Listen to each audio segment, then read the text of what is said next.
Gostaria de dar boa noite e boas-vindas aí a todos os presentes aqui desse evento, desse webinar. Primeiramente, gostaria de avisar que o evento está sendo gravado. Também gostaria de solicitar para as pessoas que estão aqui nos assistindo que fechem os microfones para não haver interferência externa na palestra. E que seja muito proveitosa para todos vocês. Agradeço a palestrante Cláudia, né, doutora Cláudia Carvalho, que está aqui conosco, que é membro da ANAD também. Doutora Cláudia da Costa Bonardi Carvalho, ela é advogada criminal há mais de 20 anos na nossa gloriosa cidade maravilhosa, é pós-graduada em Direito Penal e Processo Penal pela Universidade Estácio de Sá, é especialista em compliance pelo IBEF e autora de livros e artigos na área de cybercrime e de compliance criminal. Ela é membro do nosso comitê de crimes digitais e ela gentilmente dispôs aqui do tempo dela para nos ensinar um pouco, passar um pouco da experiência e do conteúdo acadêmico da doutora Cláudia, para a gente aprender um pouquinho sobre compliance criminal. Vou passar a palavra para o Ricardo, nosso presidente da ANAD, e depois o Ricardo passa a palavra para a Cláudia para ela começar a palestra aí, a gente começar o bate-papo aí sobre compliance criminal. Muito obrigado. Legal, obrigado, Marcelo. Primeiramente, gostaria de agradecer em nome da ANAD, doutora Cláudia, pela disponibilidade. É um tema novo para muita gente, principalmente quando a gente começa a estudar a privacidade e proteção de dados e nos aprofundarmos no compliance. Inevitavelmente, esse tema criminal ele é muito importante para nós embarcarmos aí no nosso conhecimento e todos os nossos projetos. Então, primeiramente, aí, agradecer aí essa sua disponibilidade de ajudar todos nós aqui, membros, inclusive eu também, a aprender e me aprofundar um pouquinho nesse tema de compliance criminal. E passo a palavra para você, tenha um ótimo evento, estamos aqui para dar todo o suporte necessário e agradecer mais uma vez, tá bom? Obrigado, viu, Cláudia? Obrigada, Ricardo. Boa noite para todo mundo que está nos assistindo. Fico muito feliz de estar aqui com vocês, de estar na ANAD, né? Agradeço muito, né, estar participando dessa associação tão importante. Agradecer primeiro ao presidente Ricardo Cajazeiro a oportunidade de estar aqui. Fico muito feliz de poder trocar com vocês experiências, os meus estudos, que eu puder fazer, trazer conhecimento para vocês, eu estou à disposição. Agradecer o convite que meu amigo Marcelo fez para participar desse webinar. Fico muito grata aí pela oportunidade. E eu trouxe uns slides que eu acho que são importantes para acompanhar a conversa que a gente vai ter. Eu não vou ficar falando muita coisa teórica, porque eu acho que é importante a gente tocar no assunto no aspecto prático, né? Até porque eu acho que se dificulta um pouco o entendimento do compliance, às vezes, na parte teórica, então você não enxerga certas situações, e, obviamente, a gente vai trazer o assunto para o direito digital, né? Que é o cerne aqui da nossa associação. Então, para começar, eu vou fazer um compartilhamento de tela com vocês aqui. Está todo mundo vendo? Está nítido para vocês? Sim, Cláudia. Melhorou assim a vista do slide? Sim. Para não ficar com aquela cara de PPT, né? Para poder enxergar melhor.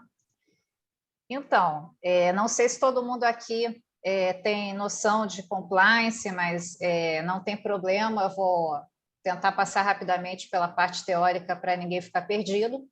E o objetivo da gente aqui é falar de criminal compliance para empresas, um tema que se vê muito na academia relacionado à responsabilidade penal da pessoa jurídica, acordo de leniência, delação premiada, mas assim, são coisas que já, na minha opinião, são final da linha, né, do programa de compliance, quando tudo deu errado. Então, eu acho que a minha proposta é trazer o compliance permeado no programa, né, todo da empresa. O criminal compliance ele vai estar distribuído em todos os aspectos do compliance. Então, vamos começar aqui a nossa apresentação de uma coisa que é primordial, que é o seguinte. Eu me interessei por esse tema compliance, como o Ricardo falou, eu sou advogada criminal e vi muitas situações nos processos que eu trabalhei, né, são 20 anos de experiência, que eu entendo que são problemas que decorriam da má gestão da empresa, problemas de governança e problemas que podiam ser evitados, né? E por quê? Porque tudo se resumia a uma palavra só, que é ética. E a gente pensa logo em ética naquela coisa filosófica, naqueles conceitos dos filósofos do direito, né? O que é a ética para a gente, na ética do ser humano, né? Dos valores para a vida em sociedade, valores de convivência social saudável. Aí você pode pensar ética, solidariedade, preservação do meio ambiente, são todos valores que são importantes para a vida em comum, né? E, no caso, a gente pensa, a ética se aplica só a pessoas? Será que a empresa não tem uma ética? Porque a ética é o modo de ser, né? É o modo de interagir com as pessoas, né? Os valores que você aplica na sua relação social. A empresa não teria também um modo de ser? Então, a gente também percebe que as empresas trazem esse conceito de ética para o modo de ser delas, que é o modo de fazer negócios, é o modo de interagir com esse mundo corporativo, de interagir com seus funcionários. Então, ela também tem esses valores que a gente prega na nossa vida, né? Que valores? Aí a gente lembra das empresas colocando nossa missão, né, naquela parte institucional, respeito ao meio ambiente, valorizar funcionários. Então, tudo isso faz parte dessa ética que a empresa precisa ter no seu dia a dia para atuar, para fazer negócios, né? Tudo que ela precisa aplicar. E essa ética, como é que ela se materializa? Só um instante que eu dei uma adiantada aqui sem querer. Essa ética se traduz em boas práticas, né? Você ia falar alguma coisa, Ricardo? Ou alguém ia falar? Na verdade, o que é uma coisa que muita gente acha que às vezes é uma palavra no vazio, mas não que está diretamente ligado a isso que você está falando, é a cultura da empresa, né, Cláudia?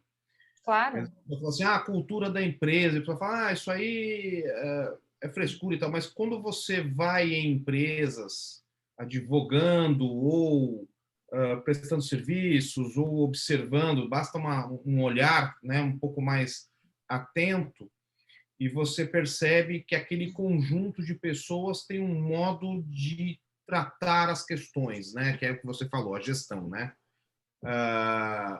que começa no exemplo dos seus líderes, né, a liderança, como ele transfere para os seus subordinados a cultura que ele traz de dentro dele para o dia a dia de trabalho, e isso vai enraizando, e é uma empresa, por exemplo, que faz uma opção de fazer coisas erradas, ou uma empresa que resolve cumprir essa missão que você falou, que está ali no site, que está ali institucionalizada, mas a materialização dela no dia a dia depende muito do material humano da liderança, né, dos gestores, dos diretores, né? Exatamente, o que eles vão na prática fazer e não deixar esses valores só em abstrato, como você falou, né? Vai ficar só bonito para estar no site, para passar num comercial da televisão, né? Então, essa ética ela tem que ser materializada, não adianta você falar, temos uma cultura, mas em que sentido? Você tem a ética traduzida nas boas práticas, que a gente fala de compliance. Que práticas são essas? Evitar, por exemplo, no caso das empresas, você contratar o fornecedor que é de propriedade de um amigo seu. Mas aí você pode pensar, qual o problema do meu amigo? De repente, seu amigo não tem problema, mas essa empresa do seu amigo tem um sócio, e com esse sócio pode ter problema, porque ele, para construir a empresa com seu amigo, ele pode ter colocado recursos provenientes de ilícito, né? Um investimento que veio da milícia, por exemplo, né? Aqui no Rio, infelizmente, gente, isso é bastante comum, né? Então, a gente tem que falar isso, né? Existem ramos aqui, para vocês terem uma noção, laboratório farmacêutico, isso é comum, né? Para não parecer que eu estou viajando, inventando, né? surgiu de repente no mercado aqui um monte de marca nova de laboratório de remédio que você nunca ouviu falar. Então, assim, são remédios que até se contesta a eficácia e tal. Então, que laboratórios que do dia para a noite surgiram são esses? Então, essa é uma prática ruim, né? Você contratar um serviço que não está com uma qualificação comprovada, eles não têm uma reputação no mercado. Então, isso não é uma boa prática. E qual a importância da boa prática para o dia a dia da empresa? É evitar o risco, né? O que é o risco? É tudo que vai colocar a sua empresa a possibilidade de ter um processo, de trazer dano de imagem, dano financeiro, perda de negócios. Então, a ética e as boas práticas têm essa finalidade de evitar que a empresa corra riscos e que esses riscos se materializem. E passando a falar de risco, você tem o risco em todos os negócios. Não existe nenhum negócio que não tenha risco. O risco mais bobo que pode ser riscos do dia a dia, risco de você comprar, como eu falei, de um fornecedor e ele não te pagar, risco de você estar agora sem cliente, porque a gente está vivendo num momento de crise, né? Porque muita empresa teve que, como os restaurantes aqui no Rio, né, com essa coisa do lockdown, estão fechando, nem todo mundo está conseguindo viver de delivery. Então, são coisas que existem os riscos calculados e o risco que chamam agora de o risco cisne negro, né? Que é aquele que ninguém imaginava que fosse aparecer, né?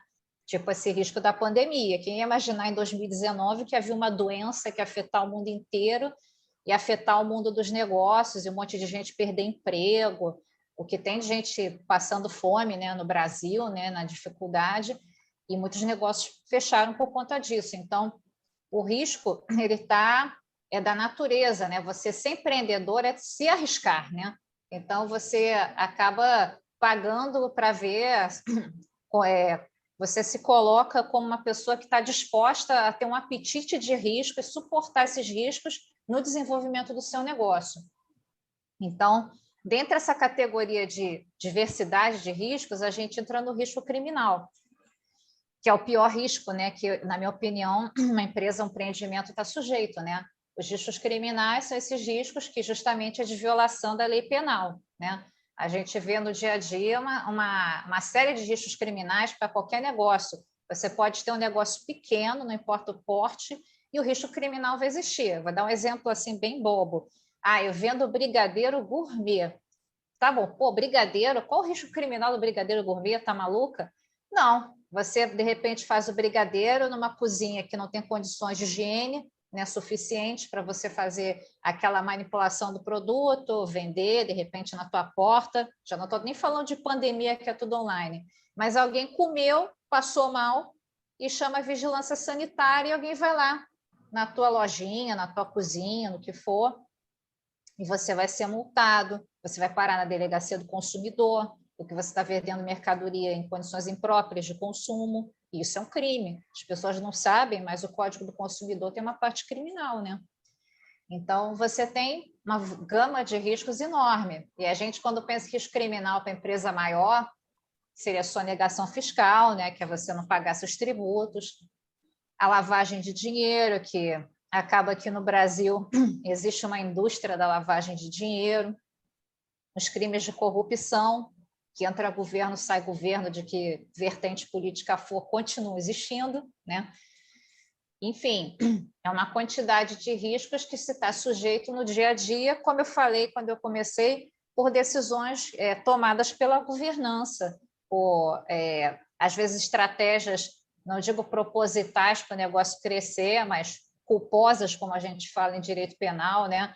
Mal calculadas, ou então não se analisa todas as consequências sobre ela, ou às vezes são propositais mesmo. Tem gente que se arrisca a ponto de cometer um crime porque acha que vai ser bom para o negócio. Você vê isso muito nos crimes de sistema financeiro, né? De gestão temerária, por exemplo, você vai ter um crime onde você tem as regras da instituição financeira para fazer financiamento para alguém, conceder empréstimos, e acaba que alguém consegue o empréstimo na base, sei lá, da amizade, e ele contraria todas as regras de concessão desse empréstimo, porque a instituição está achando que vai ter um lucro e vai ser bom. Enfim, isso aconteceu em São Paulo há mais tempo, com uma socialite famosa, que conseguiu um financiamento de um banco, que depois foi questionado na justiça, que ele justamente foi uma coisa temerária, né, contrariou a orientação do banco, e ninguém entendeu por que aquilo saiu. Mas, enfim, acontece esse tipo de coisa. Então, às vezes são decisões, são coisas que se prefere fazer, pagar para ver, mas às vezes pode virar um problema criminal. E a relacionando o compliance com o risco criminal, o compliance, justamente, para quem não sabe, né, eu vou repetir, porque pode realmente ter quem não saiba, mas a maioria das pessoas já ouviu falar, né, que compliance vem do inglês, do verbo to comply, que está em conformidade às leis que regem o seu negócio, em conformidade às normas administrativas, boas práticas empregadas na condução desse negócio. Então, o compliance, ele tem, de uma forma genérica, o escopo de mitigar os riscos, todos aqueles riscos que eu falei, não só o criminal, né? Os riscos do dia a dia, né? O risco de contratar com uma empresa que está para falir, o risco de você estar em crise e não ter cliente, e obviamente, o risco criminal está justamente inserido no compliance. Mas o que eu quero destacar, risco criminal e compliance?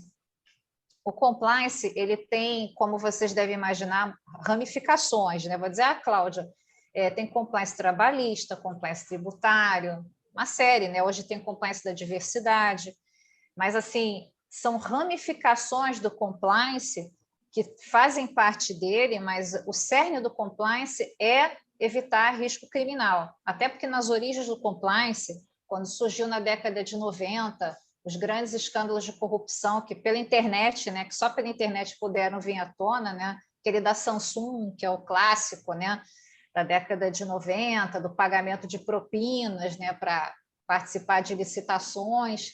Então, todas essas leis que foram criadas para mitigar riscos, elas voltadas e são essencialmente para o risco criminal. Então, os programas de compliance, o objetivo principal deles deveria ser mitigar o risco criminal, porque até quando você pensa nessas outras áreas de compliance, que eu falei, tributária, trabalhista, diversidade, uma situação dessas pode descambar num problema criminal também. Por exemplo, compliance da diversidade, né? Você colocar nas empresas, né, estimular a contratação de pessoas trans, contratação de mais pessoas negras, e aí aconteceu uma situação de discriminação de alguém que foi promovido com base, né, prejudicando essa pessoa, e aí você cai no crime de racismo, porque você está negando uma oportunidade de uma pessoa de ter acesso a um cargo baseado em raça, opção sexual, aí pronto, vira um processo criminal. Você no trabalhista também, você pode adotar certas práticas na empresa que podem virar um processo criminal. As pessoas não sabem, mas tem uma parte do Código Penal que é dos crimes contra a relação de trabalho. Então, por exemplo, um crime, frustração de direito trabalhista. A pessoa, eu já vivenciei uma situação de um cliente que a empresa, né, demitiu essa pessoa e ela botou a ação trabalhista, direito dela, e depois esse chefe antigo chamou na empresa para constranger a pessoa a tirar a ação, porque ia fazer, ia acontecer, não sei o quê. Enfim, virou um caso da Polícia Federal. Então, por isso que eu falo, o cerne do compliance mesmo é a mitigação do risco criminal. Todos esses outros compliances e outras modalidades de risco são periféricas, elas giram em torno disso. Mas o objetivo da FCPA dos Estados Unidos, do UK Bribery da Inglaterra, da Lei Sapin da França também, é tudo para mitigar a prática de atos de corrupção, suborno, tudo isso que foi ligado a risco criminal, que é algo mais, digamos assim, é a prioridade para se mitigar dentro do compliance.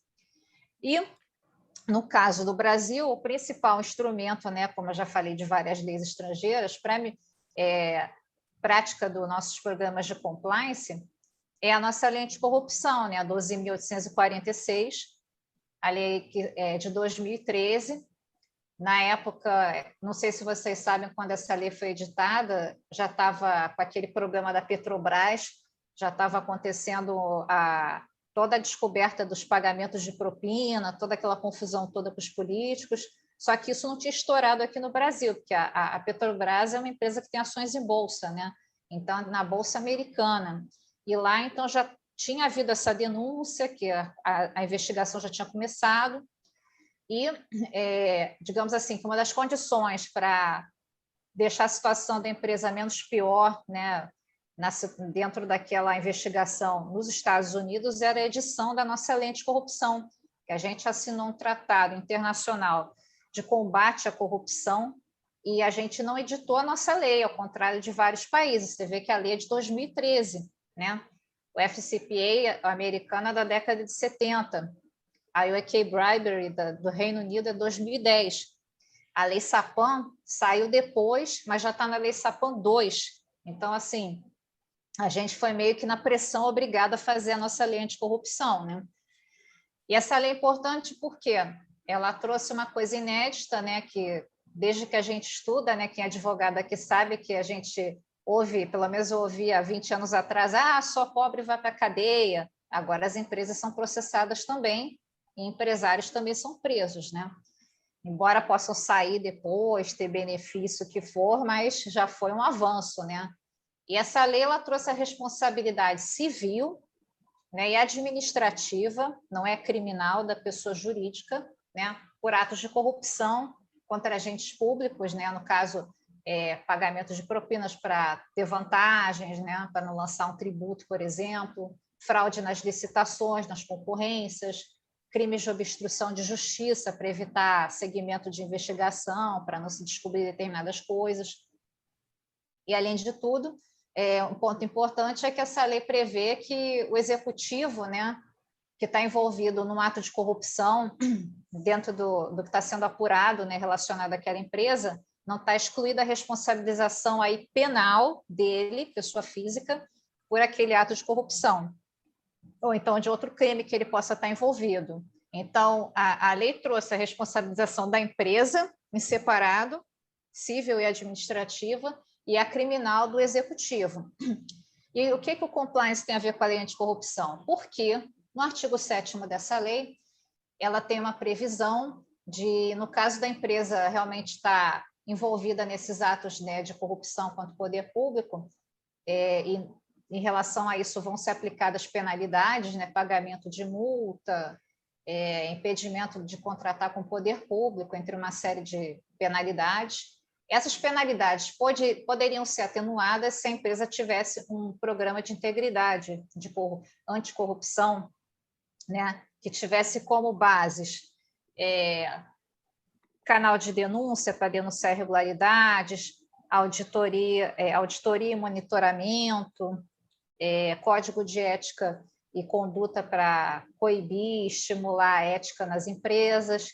Então, essa lei, nesse artigo, ela trouxe as bases do programa de compliance. Não só ela trouxe a atenuação da penalidade que ia ser aplicada, mas o que seria o programa de compliance? Então, falando da auditoria e monitoramento, canal de denúncia, código de ética.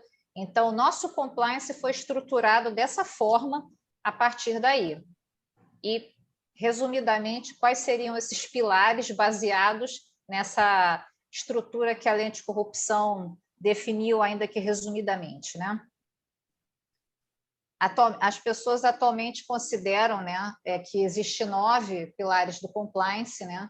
Primeiro, até que o Marcelo falou, que é o suporte da alta administração. Justamente a empresa precisa ter uma governança que apoie o programa de compliance, que traga diretrizes para o programa de compliance, de como ele deve ser, como ele deve funcionar, de acordo com o negócio da empresa, de acordo com os riscos, né, que são previstos para aquele negócio. Você tem o 2, que é a análise de risco, que é justamente o mapeamento desses riscos, riscos que já são inerentes, riscos residuais, riscos futuros, riscos que possam surgir numa parceria com fornecedores, enfim, tudo que puder trazer algum tipo de dano para a empresa. Código de ética e conduta, justamente para estimular dentro da empresa que o ambiente de trabalho, de negociações seja saudável, desestimular aquele pensamento de vale qualquer coisa para se dar bem no trabalho, para bater meta, para, enfim, ficar bem com o chefe, né? Que isso aí, infelizmente, dentro das empresas é uma coisa, como o Marcelo também citou, existe a cultura e a contracultura da produtividade, né? Eu estou até lendo o livro de um filósofo coreano que fala que a gente vive na sociedade do desempenho, né? A sociedade de bater meta. Então, é complicado você estar num ambiente que fala que você não deve fazer qualquer coisa para se dar bem e, ao mesmo tempo, a empresa te cobra também produtividade. Então, isso é um fator que, de certa forma, estimula a criminalidade corporativa. Controles internos, justamente, né? Para no dia a dia, rastrear essas situações que possam surgir de risco para a empresa, dentro das próprias atividades, dos contratos que ela tem firmados, da relação entre os funcionários, comunicação e treinamento, que justamente você precisa mostrar coisas, às vezes, muito básicas para os funcionários do que é uma situação antiética, ensinar até a definição de corrupção para ela poder perceber aquilo no dia a dia, né? Falar coisa básica do tipo, dependendo da formação intelectual daquele funcionário, que o programa tem que ser para toda a estrutura da empresa, até para a pessoa que serve cafezinho, que varre o chão, dizer, olha, você não deve levar para casa a resma de papel da empresa, porque essa é material da empresa, né? Então, são coisas do dia a dia que você tem que, literalmente, materializar aquilo para a pessoa poder entender. Canais de comunicação é justamente o canal para você trazer as irregularidades, as denúncias, né? A gente tem um grande problema hoje em dia sobre isso, porque muitas empresas não apuram da melhor forma, o canal não protege os denunciantes em muitos casos, porque o denunciante, tecnicamente, é o whistleblower, né? É o que toca o apito, né? Esse é um conceito americano do whistleblower. O conceito de whistleblower vem dos Estados Unidos, ligado a direitos humanos, no sentido de que todo cidadão tem direito a denunciar uma coisa que vai contra os princípios da Constituição americana, dos direitos humanos. Então, você, como cidadão, tem direito de falar, aquele cara, aquele político está roubando, fazendo isso, fazendo aquilo, afinal, o dinheiro dos impostos sai do meu salário, do meu bolso. Então, essa inspiração fez com que fossem criados os canais de denúncia da empresa, para você ser estimulado a falar. Só que também existem pesquisas que mostram que os canais de denúncia, na verdade, eles pegam fatos mais ligados ao dia a dia da relação entre os funcionários, tipo assédio moral, fraude de reembolso. Então, as grandes fraudes brabas, né, lavagem de dinheiro, um percentual muito pequeno que entra por aí. E até entendo por conta desse medo, né, de não ser preservada a identidade da pessoa, a pessoa sofrer uma retaliação, como pode acontecer, já soube de casos. 7, investigações internas, que justamente você vai fazer baseado nas denúncias do canal, né, que entraram, que você vai apurar se aquilo tem fundamento, bota o nome de uma pessoa no canal de denúncia, e aí vai ver todo um processo, né, para analisar se aquilo tem plausibilidade, se aquilo realmente aconteceu, porque o canal de denúncia pode também servir de canal de vingança, né? Então, tem que saber se realmente as coisas têm fundamento. A due diligence, que você também tem que fazer uma verificação prévia de tudo que a empresa tem de contratos, de candidatos a funções, né? A pessoa que é uma vaga de uma posição relevante de gerente, de diretor, do diligence de contratação, ver se a pessoa tem folha de antecedentes, né? Pode, infelizmente, isso é verificado, né? Não tem jeito, faz parte do serviço de RH de muito lugar. A due diligência dos contratos, ver se os contratos eles estão de acordo com o posicionamento da empresa sobre determinados temas, e o monitoramento e auditoria, que vai estar lá no ver se esse programa está funcionando da forma que deveria, se ele tem falhas, se precisa ser melhorado. Então, isso, resumidamente, é um programa de compliance. Ô, Cláudia, Oi. dentro desde o exemplo que você deu da brigadeiria até esses pilares que você passou,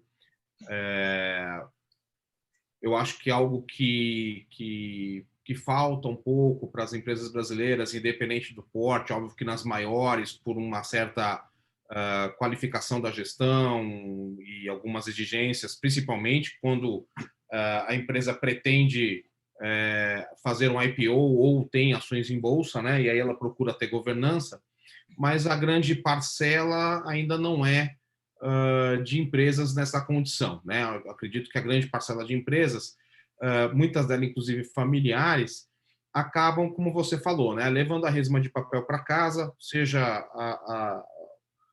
um funcionário de qualquer hierarquia ou até mesmo o próprio dono, que às vezes até mistura as contas de casa pessoais dele pagando com o fluxo de caixa da empresa. Mas uma coisa que eu observo, que eu acho que é muito importante dentro desses pilares que você falou aí, são a criação da política e de um protocolo, né, de procedimentos. A gente tem visto dentro do contexto aí da Lei Geral de Proteção de Dados, quando você vai fazer uma adequação, que você vai lá, faz o assessment, faz a parte de mapeamento de fluxos, tudo, é muito perceptível a ausência e o desconhecimento do compliance. Muita gente acha que o compliance acaba sendo para uma empresa grande ou é coisa de multinacional, e não é, né? A verdade é que a criação desses procedimentos de verificação de risco e de todos esses pilares que você acabou de passar asseguram aos gestores e aos funcionários a empregabilidade, né? Porque sem empresa você não tem emprego, e aos gestores a possibilidade de ter uma empresa o tempo todo sadia, né? Não deixá-la sadia só para um IPO ou para uma venda, né? Acredito que você se depare também bastante com isso, né? Com certeza, porque os problemas estão no dia a dia da empresa, não é só para uma grande operação. Então, você realmente precisa ter aplicado em todos os seus setores, nas decisões que vai se tomar. Você precisa realmente levar em consideração a importância do compliance, né? Não pode ser só, como se fala, o programa de gaveta, né? E até pelo porte do negócio, as pessoas podem achar, isso é para empresa grande, eu não tenho condição, como eu mostrei os 9 pilares, de ter aquilo tudo. Ok, eu sei que muita gente não tem, uma startup, por exemplo, não tem. Uma startup, às vezes, é pequena, com 2, 3 pessoas, e às vezes até se confunde as funções de uma pessoa, mais de uma atribuição ali. Então, tudo é uma questão de adaptação, mas não pode não ter, porque hoje em dia ninguém quer fazer negócio com uma empresa que não tem nada, né, de mitigação de risco na sua operação. Ninguém quer arranjar problema. Eu acho que, na prática mesmo, antes de pensar em ser punido pelo governo se você fizer alguma coisa errada, as empresas querem se proteger no ambiente de negócios. Então, no dia a dia, o compliance vai servir para isso. E não tem como escapar, você tem os contratos que eles já trazem cláusulas de compliance, né? Que você tem que se comprometer. Por exemplo, eu faço nos meus de advogado, e eu recomendo que todo mundo que é advogado, principalmente criminal, faça isso, porque, assim, a OAB não está ainda entrando muito nessa seara, mas, assim, existe uma pressão em relação a honorários maculados. Imagina você receber um pagamento de produto de, sei lá, do tráfico de drogas, né? Eu sei que tem muita gente que advoga para, enfim, para traficantes, para esse tipo de advocacia, mas, enfim, como eu não optei por esse tipo de trabalho, né, eu preciso me proteger para quem vai me pagar, para eu não ter esse tipo de situação envolvendo o meu trabalho.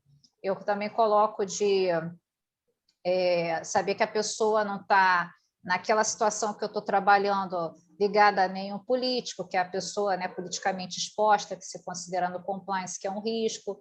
Então, já peguei caso de gente que recebeu investimento, que ganhou um edital, né, era uma startup, né, e aí depois descobriu que esse investimento é ligado a um político que estava acusado de improbidade administrativa, que é crime. Então, por isso surgem coisas, como eu falei no início, que a gente nem imagina que vão virar um processo criminal. Aí o coitado do cara ganhou uma licitação para abrir um restaurante no museu e estava lá envolvido em lavagem de dinheiro. Olha só que surreal, né? Restaurante, museu, lavagem de dinheiro. Na nossa cabeça isso é bizarro, não teria nada a ver, mas tem, porque o investimento que ele recebeu para poder concorrer nesse edital era um dinheiro sujo. Então, infelizmente, né, a pessoa não queria investir, ela queria lavar o dinheiro, ela queria botar o dinheiro em alguma coisa para ele circular, ser lícito, né, no caso o restaurante, e ocultar a origem criminosa dele. Então, isso é bem complicado. É. E um exemplo de um crime mais grave, eu acho que a gente, até voltando de novo para o gancho da brigadeiria, que eu acho que foi um exemplo excelente, e a gente tem aí o caso da boate, lá no Rio Grande do Sul, né? E o caso da cervejaria, que que teve envenenamento. Não sei se você se recorda. Não vou nem falar o nome, porque eu conheço advogado. Então, veja, acho que algo falhou dentro dos protocolos ali que permitiu que alguém entrasse com um produto e envenenasse a cerveja e vieram aí as consequências, né? Agora os gestores estão respondendo até por homicídio. Eu acho que isso é um exemplo bem prático, bem real, de que algo pequeno se tornou gigante e implicou em diversos crimes, não é? Exatamente, até de homicídio culposo, né? Porque uma das pessoas que bebeu aquela cerveja morreu, outro ficou com várias incapacidades físicas, né? Eu vi a entrevista da pessoa, o cara ficou todo doente, porque parece que colocaram na cerveja um produto que, segundo a perícia constatou, não poderia ser usado para produzir aquela cerveja, mas aí foi aquela briga de laudo, né? Pode, não pode, enfim, não entendo de cerveja, né? Mas a justiça entendeu que não poderia e aquilo causou um dano na saúde de quem bebeu aquele lote, né? É uma pena, porque eu gostava muito daquela cerveja, agora eu vejo no mercado já... É um dano que vai perdurar aí, prejudicando a marca, né? Pois é o que a gente fala do compliance. Se você não tiver, você tem o dano reputacional. Você vê, todo mundo ficou sabendo, né, no Brasil, o problema da cerveja. Provavelmente, eu não sei o que aconteceu com essa cervejaria, mas ela pode fechar, né? Ou então fazer como eu vejo muitas empresas envolvidas que tiveram na Lava Jato, trocando de nome para você poder, digamos assim, fazer uma analogia direito ao esquecimento, né? Vamos seguir em frente, mas assim, será que essa mudança de nome é suficiente? Estamos com uma nova postura. Outro dia até me questionaram sobre isso. Mas você está falando isso por quê? Porque eu não sei se vocês sabem, teve uma decisão do STF há pouco tempo que as empreiteiras, algumas da Lava Jato Federal, né, que teve a do Rio também, pediram para continuar a participar das licitações com o governo, que, como eu falei no início, uma das penalidades é não poder contratar com o poder público, né? Então, parece que algumas conseguiram uma liminar que o ministro deu, e aí aquela história, e não foi uma liminar, pelo que eu vi, baseada em mudança de atitude, né? Por isso que eu falei, não basta só mudar o nome, foi por causa de um acordo de leniência que essas empresas fizeram no TCU e conflitava com o acordo de leniência feito no MPF, que eu acho que as condições eram diferentes, mas a gente não sabe se as condições foram cumpridas ou não, enfim. Então, a gente fica um pouco assim, né? Será que realmente tudo mudou? Não adianta você vir para um webinar, como eu vi daquela vez, e não, nós mudamos, uma nova postura. Tá, e se eu perguntar na prática, o que você fez para mudar essa postura, né? Você demitiu pessoas que foram envolvidas no caso, você está dizendo no seu webinar que, como eu vi a pessoa falar, que teve uma resistência muito grande dos antigos da governança, deve ser, sei lá, dos fundadores da empresa, né? Que tinham umas empresas familiares envolvidas nessa operação, né? Então, assim, é uma queda de braço. Então, não adianta só trocamos o nome.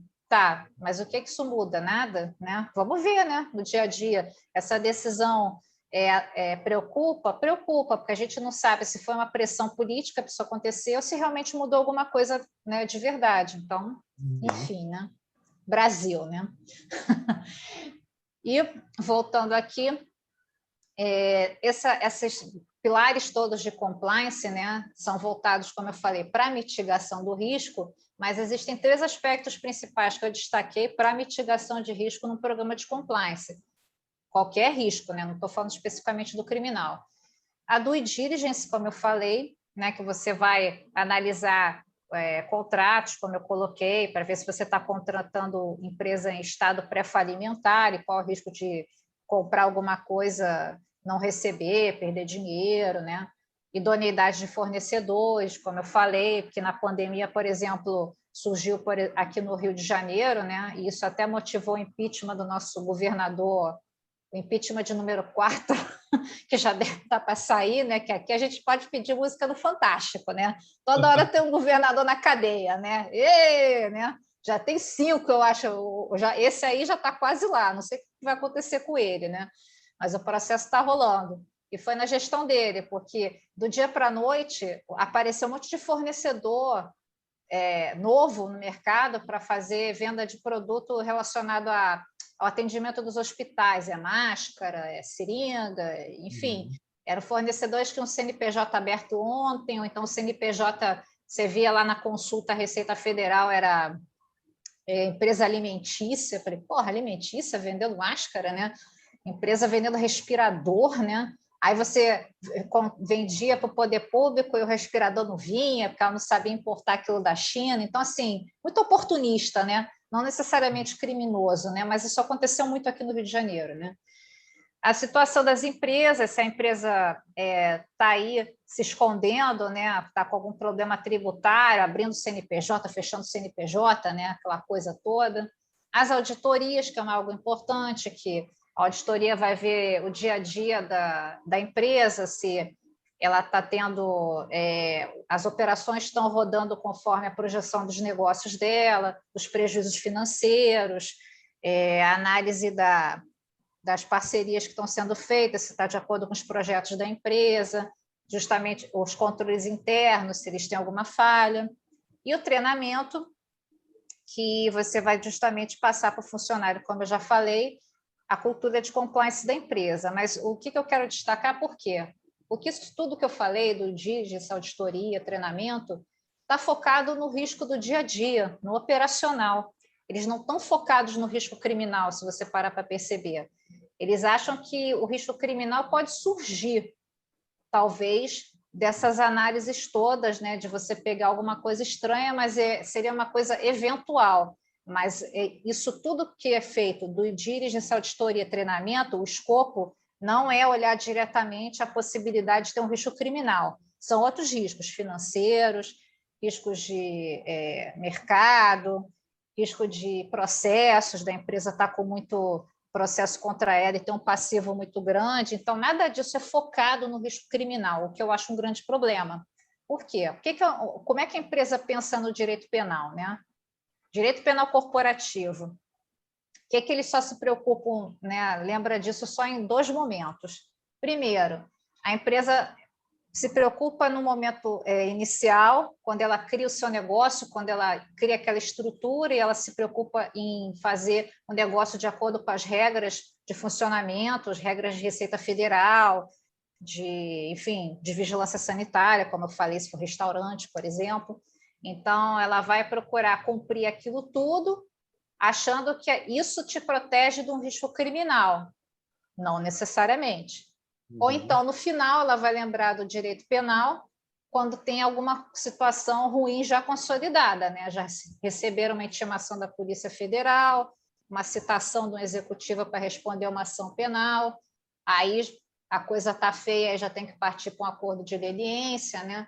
Uma colaboração premiada. Então, você vê que existe o início da linha do negócio, né? Você cumpre a parte civil, administrativa, o que for, achando que está se protegendo do risco criminal, e no final, quando a merda já aconteceu, para remediar a merda que deu. E nesse meio aqui, Por que não se faz nada, né? Por isso que eu falei, por que o risco criminal nas operações daquelas 3 bases ali que eu falei, do diligence, auditoria, treinamento, por que não se fala, não se tem estratégias sobre isso, sobre risco criminal naqueles momentos também?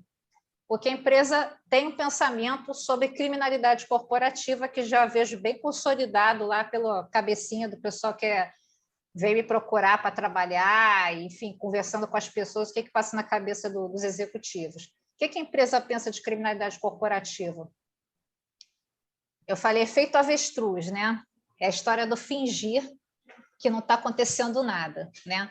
Porque tem uma coisa que até se fala em seminários internacionais sobre auditoria, criminalidade corporativa, falar que tem crime na empresa, criminalidade, criminoso, é como diz a novela O Clone, é haram, né? É pecado. Você não pode falar que nas empresas se comete crime. Você vai falar em auditoria, né, essas coisas, vai ter que falar fraude, perda, desvio. Tem vários sinônimos assim para falar suavemente a mesma coisa, né? Então existe um tabu para se falar sobre isso, né? Por quê? Primeiro, porque eles acham que certas situações, principalmente esse pessoal que é mais antigo nas empresas, que é o choque de gerações, acha que tem coisas que são inevitáveis, mas até o que eles pensam tem até uma explicação científica. Tem um livro que eu li, de um advogado ótimo lá de Minas, o Ciro Chagas, ele fala sobre teorias sobre corrupção. Então, existiu uma teoria da economia da década de 60 que chama teoria da graxa nas rodas, que falava que a economia achava aceitável o pagamento de propina porque o Estado criava entraves legislativos, administrativos para os negócios. Então, eles achavam que você fazer isso destravava a economia. Então, essa teoria dessa época, e se parar para pensar, essas pessoas são dessa época que pensavam assim. Então, não é questão de caráter, é uma cultura geracional, né? Que pensa assim no determinado momento, não é porque os caras não prestam, não. Eles foram educados, você vê, um conceito da economia que foi aplicado para entender, como eu falei, inevitável fazer isso, porque eu não vou ter competitividade, que eu vou pagar muito imposto, que agora na crise a gente está todo mundo apertado, se eu pagar tudo que é imposto eu vou ficar na merda, vou falir, enfim, né? O negacionismo da criminalidade corporativa, que eu falei, que é justamente você achar que crime não acontece na empresa, né? Aqueles sinônimos que eu falei da fraude, desvio, perda, não sei o quê. Por quê? O que você vai pensar quando você faz uma auditoria? É você vê uma porrada de recibo de serviço que não foi prestado. O que é isso? Você está induzindo em erro alguém para obter uma vantagem ilícita financeira. O que é isso? O que está escrito no Código Penal no artigo 171? Porra, isso é crime, né? E vai dizer que não é? Que alguém fez aquele recibo sem querer? Impossível, né? Então, assim, é uma coisa que para mim não tem explicação.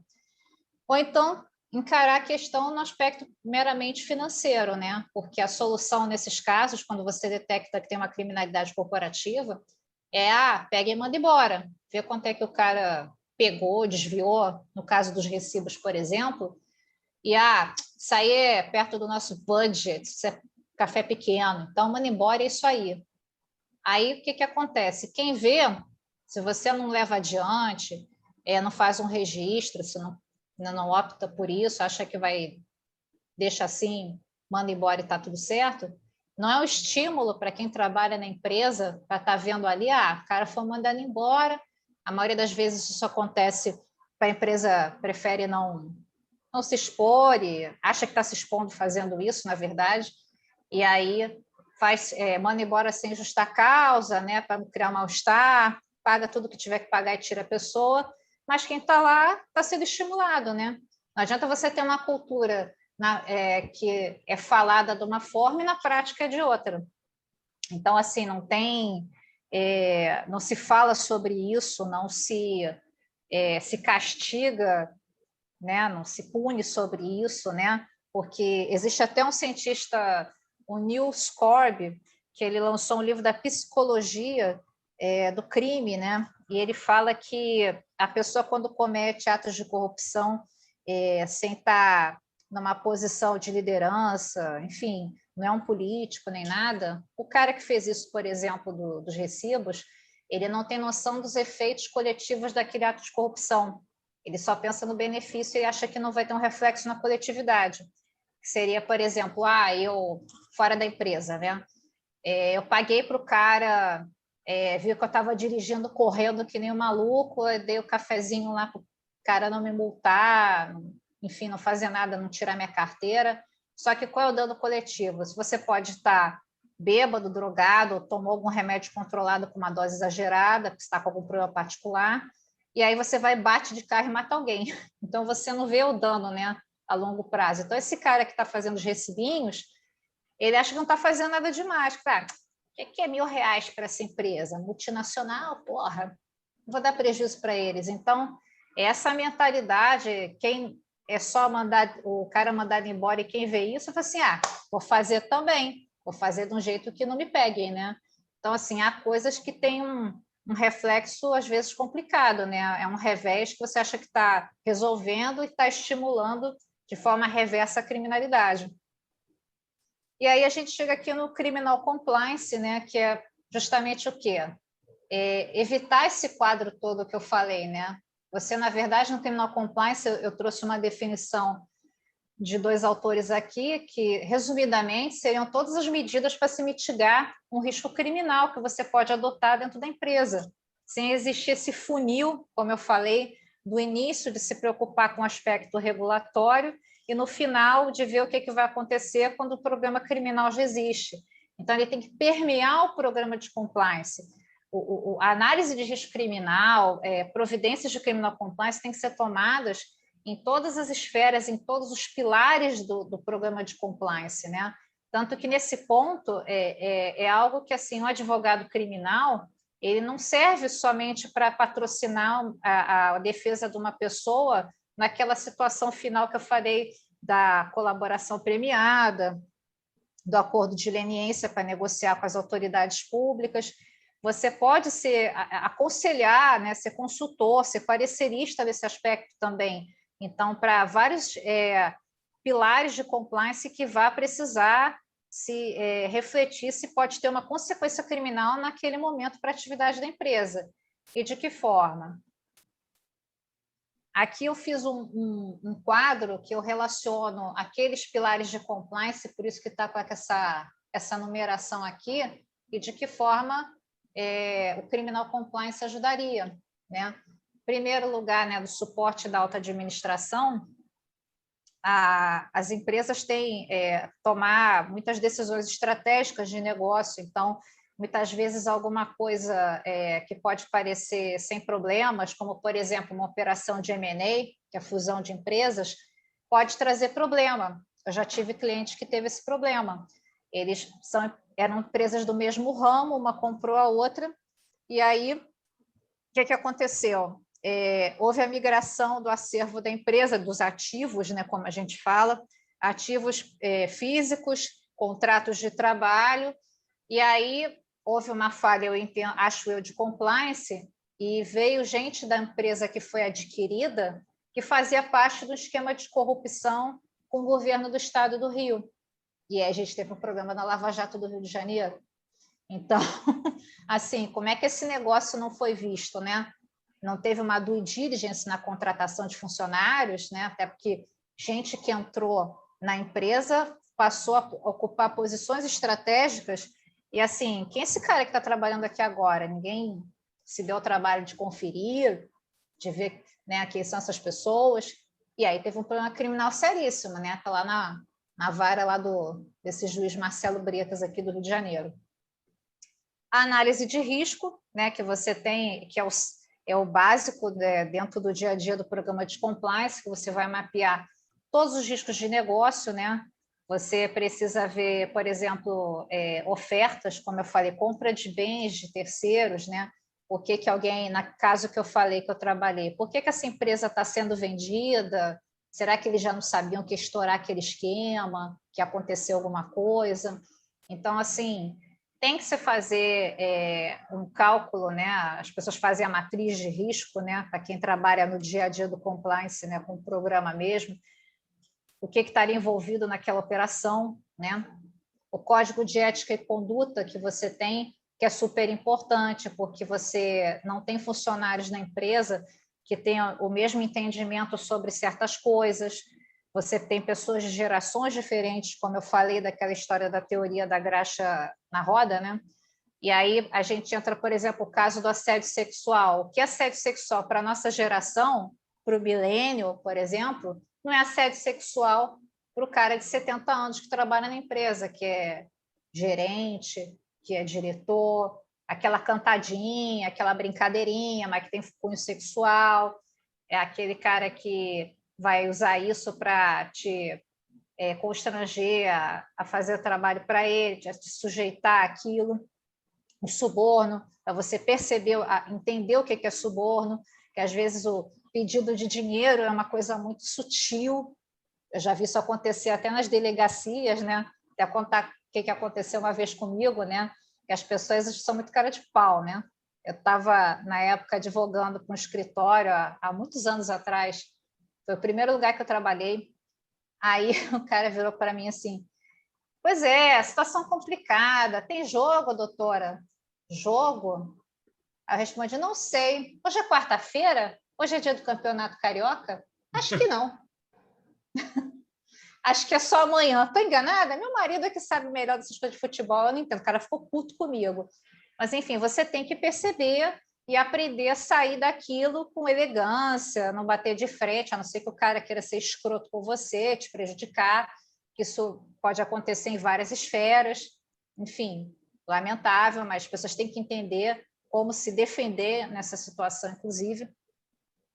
Os controles internos, né, e a monitoria, o monitoramento e auditoria, que podem detectar que esses controles não estão funcionando, e aí você, como consultor de criminal compliance, você pode dar uma sugestão. Você, está tendo muita perda nesse setor, né, que eles têm o setor de perdas nas empresas, né? Então, como mitigar esse risco como eu falei, do reembolso, desses recibinhos falsos, como é que a gente pode ver isso melhor, coibir essa atitude, né? Então, pode sugerir, baseado na criminologia corporativa, o que fazer. Canal de comunicação e investigações internas também, você vai receber as denúncias, como eu disse, né, para ser apuradas na empresa, mas você, no Criminal Compliance, você vai dar sugestão sobre o que fazer e também se o que foi dito, o que foi trazido, realmente é uma evidência, pode ser uma fofoca. Então, você tem que ver o valor jurídico daquilo que está sendo falado, se realmente é grave, se aquilo é crime, se não é.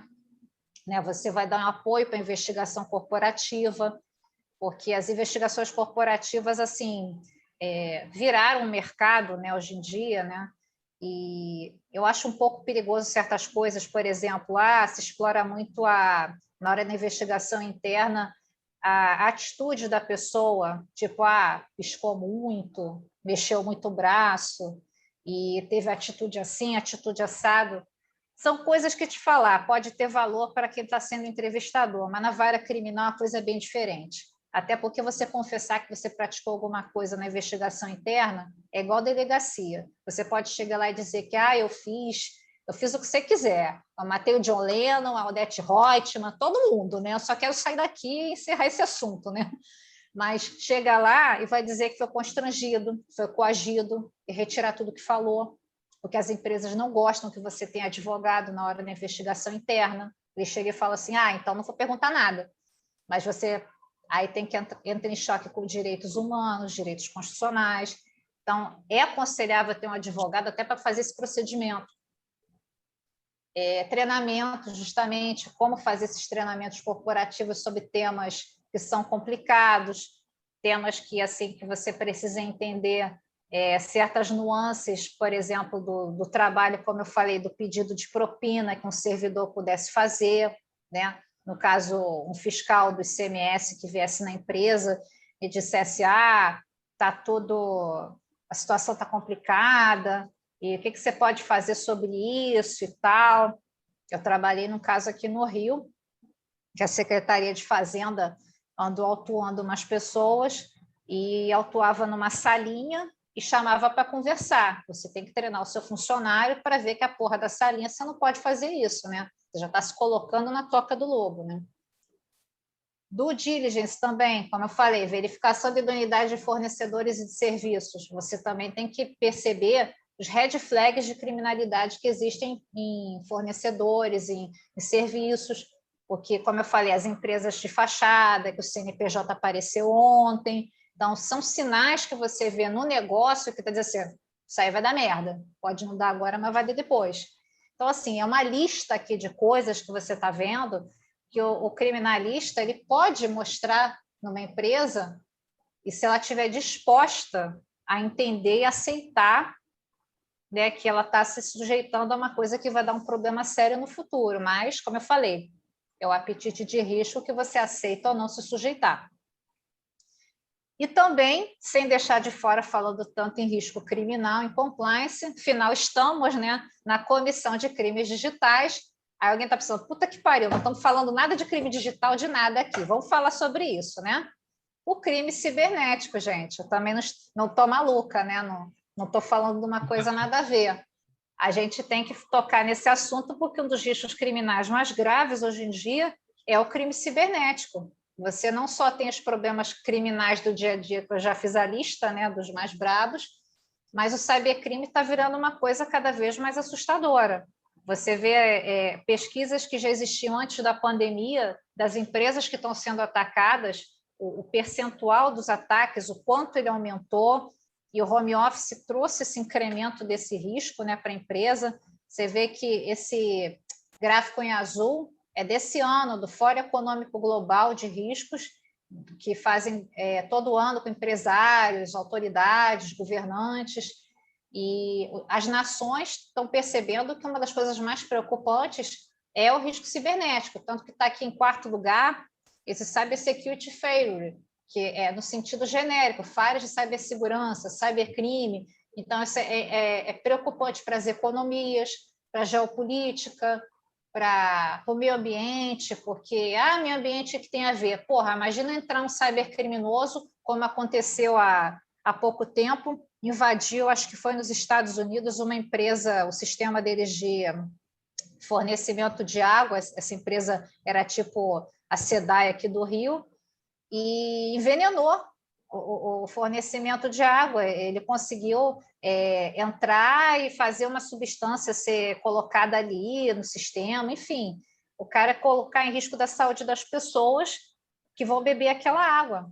A gente tem também usinas nucleares que sofreram ataques cibernéticos. Imagina explodir a Angra 1, Angra 2, né, no ataque terrorista, né, por exemplo. Então, assim, o cybercrime é uma coisa que tem que fazer parte da pauta do compliance das empresas, né? Como eu falei, o crescimento é cada vez maior e sobre vários ramos de negócio. Os CISOs, né, que é uma categoria de executivo de cibersegurança, é o Chief Information Security Officer, né? Ele é o cara que vai implantar no dia a dia o projeto de segurança da informação, a arquitetura de segurança da informação que foi desenvolvida, e ele vai fazer o que ele puder, e existem muitos CISOs infelizes nessa posição, porque a empresa deixa eles de mãos atadas sobre vários aspectos, de não poder implantar certas medidas que eles acham que não é prioridade, que até essa situação da cibersegurança não é o mais importante, então tem que ter todo um processo de convencimento da governança da empresa sobre isso, então eles fazem o que eles podem. Eu vi até uma pesquisa falando há pouco tempo que a maioria deles não tem certeza do nível de segurança das empresas sobre o que eles têm que fazer, se vai funcionar ou não, eles fazem dentro da sua limitação. O investimento, que ainda por incrível que pareça, em grandes empresas não é suficiente sobre cibersegurança, eles querem economizar em softwares, em contratações, em treinamento para funcionário, que parece bobagem, né? Outro dia escutei no webinar a pessoa falando assim, não, a gente está investindo em treinamento, né? Porque o importante é você não mandar o e-mail para a pessoa errada, porque aí tem incidente de segurança da informação. Não é aqueles negócios de phishing que é desatenção. Porra, esses negócios de phishing que é desatenção, tem phishing super sofisticados. Tem gente de cibersegurança que eu já vi falar que recebeu mensagem de phishing, o cara suou a pestana ali para poder identificar que aquela porra era falsa. Então, assim, não vai dizer, aqueles negócios de phishing que não é de prestar atenção, isso não é verdade. Vários CEOs já tomaram golpe de pedido de transferência de dinheiro com e-mail phishing, e antes de mandar esse e-mail phishing, tem gente que pratica o deepfake de voz para se passar por outra pessoa, para dar aquele reforço em engenharia social, né, sobre o envio do e-mail, para te convencer que aquele e-mail é de verdade. Então, não é brincadeira. E o pânico de agora, que é o vazamento de dados, né?